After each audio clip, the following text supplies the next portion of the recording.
মালটা এসে কয় বিভিন্ন রঙের কথা, ভালো লাগে কি? ভাই বুঝতে পারলাম না, মাথার উপর দিয়ে যাচ্ছে। কি অবস্থা জীবন ভাইয়া, কেমন আছেন? ভালো আছি।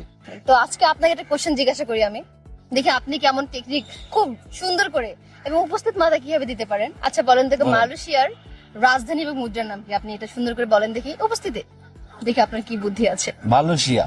হ্যাঁ। এখানে যদি আমরা উচ্চারণ করি মালয়েশিয়া, এখানে কিন্তু এটা এক কথা বলা যায়, মালটা এসে কয় বিভিন্ন রঙের কথা, ভালো লাগে কি? ভাই বুঝতে পারলাম না, মাথার উপর দিয়ে যাচ্ছে।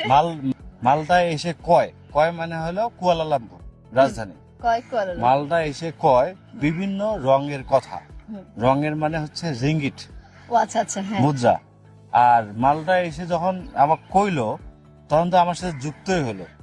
উপনিবেশ হচ্ছে যুক্তরাজ্য, অর্থাৎ মালয়েশিয়ার রাজধানীর নাম হচ্ছে কুয়ালালামপুর, মুদ্রা হচ্ছে রিঙ্গিট, আর আমার সাথে যে যুক্ত হইলো এর নাম হচ্ছে যুক্তরাজ্য উপনিবেশ। ভাই সাবাস, আপনি শুনতে পেরেছেন। আচ্ছা বুঝতে পারলাম, মানে হচ্ছে কি বললেন আপনি, যে মালটা এসে কয় বিভিন্ন রঙের কথা যুক্ত হয়ে, এর মানে আমরা বুঝতে পারলাম যে মালয়েশিয়ার হচ্ছে রাজধানীর নাম কয় কুয়ালালামপুর থেকে আসলো, মানে কয় থেকে কুয়ালালামপুর, আর রং থেকে রিঙ্গিত, আর যুক্ত হলো থেকে যুক্ত রাজ্য। যুক্ত রাজ্য। আচ্ছা আচ্ছা, বুঝতে পেরেছি। খুব সুন্দর হয়েছে ভাই, খুব সহজে বুঝাই দিলেন, আমাদের খুব ভালো লেগেছে। আসলে আপনি অনেক সুন্দর করে বলতে পারেন। থ্যাংক ইউ ভাই।